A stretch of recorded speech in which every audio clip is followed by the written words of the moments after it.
So Venus, the planet of love, is on the move. Where's it going? Yes, it is. It's going back into Scorpio. Venus stays about 4 weeks in a sign, but and it takes maybe 14 months to go through all of the signs of the zodiac. And it went into Scorpio in September, about the 15th of September, and it got almost all the way through Scorpio, then it stopped and it retrograded and went back into Libra. Well, this week it goes back through Scorpio, so everybody can look at the good things in their life, the positive things in their life, because Venus is the lesser benefic. They want to look at things that they were trying to do in September, and they actually would come to be now in a much better sense. That includes love relationships, any kind of economic opportunities, any kind of expansion principle on a very positive note. So I thought everybody needs to know where they can expect to expand stuff in their chart. So for Sagittarians, they have to be really the most careful with this energy, because Venus is behind their sign, and it's in their 12th house of what is hidden. And I have to say to you, Sagittarians, you're going to get caught. I know you think you're not going to, but you're going to get caught. And you need to make sure that the pleasure is worth the pain, and that it's worth what you're going to go through, kind of deal. And I just would be careful with that, because nothing stays a secret too long anymore in this world. Oh, that's true. Yikes. For Capricorns, it's in the 11th house of hopes, wishes, goals, and objectives. And Capricorns can count on their well-placed female friends and colleagues, rather than male friends and colleagues, to help them get to the next level, to do the next thing. And Capricorns everywhere want to allow the group to help them out, because the group will, if you will let them. And so you need to rely on that as a Capricorn to achieve that objective in the next 4 weeks or so. For Aquarians, Venus is at the top of their chart in their 10th house of career and public standing, and they do very, very well professionally. Venus at the top means it's after a 14-month worth of effort, finally pays off for you professionally. So it's a really good time. And Aquarians have been fighting for their rights in general since May, so to see that fight pays off for them in a positive fashion will be a good thing to see, and I bet Brett Kavanaugh would like to hear that too, because he's an Aquarian. For Pisces, this energy is in the 9th house of the law, legal matters, educational matters, important matters at a distance. Travel plans can begin to come to be, and I have to say, Pisces, either take someone you love with them or pick one up afterwards, because it's a very fun, good time for Pisces. That energy is very solid for them. Venus and Scorpio is very, very good for them. And they can also expect to hear from love from afar, whatever that means.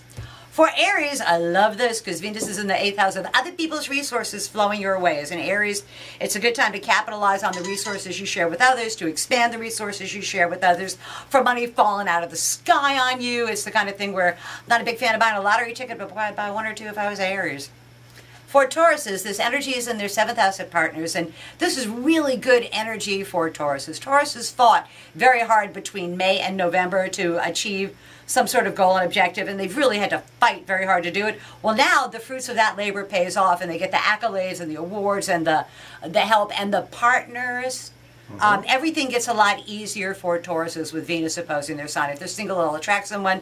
If they're married, their marriage goes well, their partnerships go well. It's the best energy for pouring oil on rough waters to smooth them out. So it's a very good energy for Tauruses. I have a wife who will enjoy hearing that. I'll be happy to tell her that too. Christmas wish time, yes. Yes. For Geminis, Venus is in the 6th house of work and responsibilities, and their work actually goes very well for them. This is not a time to get the corner office. This is a time just to do your job to the best of your ability and find out that you have more allies to help you get there than you thought. And a lot of them, Geminis, are going to be women that are going to help you out more than you really think. So it's very good energy for Gemini. For Cancers, this energy is in their 5th house of love affairs, children, sports, amusements, pleasures. And again, this is the last 4 weeks where they are very, very fertile in every sense of the imagination, every sense of the word. In both the physical sense and the idea of a child of your mind, an idea you give birth to that goes, wow, that seems like a good idea, that it takes on a life of its own.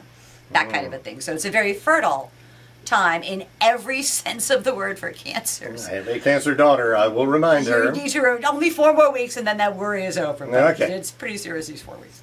For Leo, it's in the 4th house of home, and they want to transform their home. They want to improve their home. They want to make their home beautiful. They want to spend money on their home, not for repairs, but for making it a better, cooler place to be. That's the kind of thing where you buy yourself a 65-inch TV.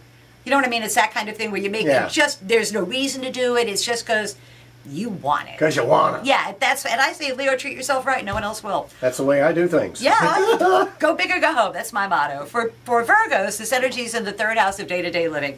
And it means that there's short distance, short duration travel in store for Virgos. And Virgos, the pace of their life is going to pick up. They're they're free. They have more freedom of movement.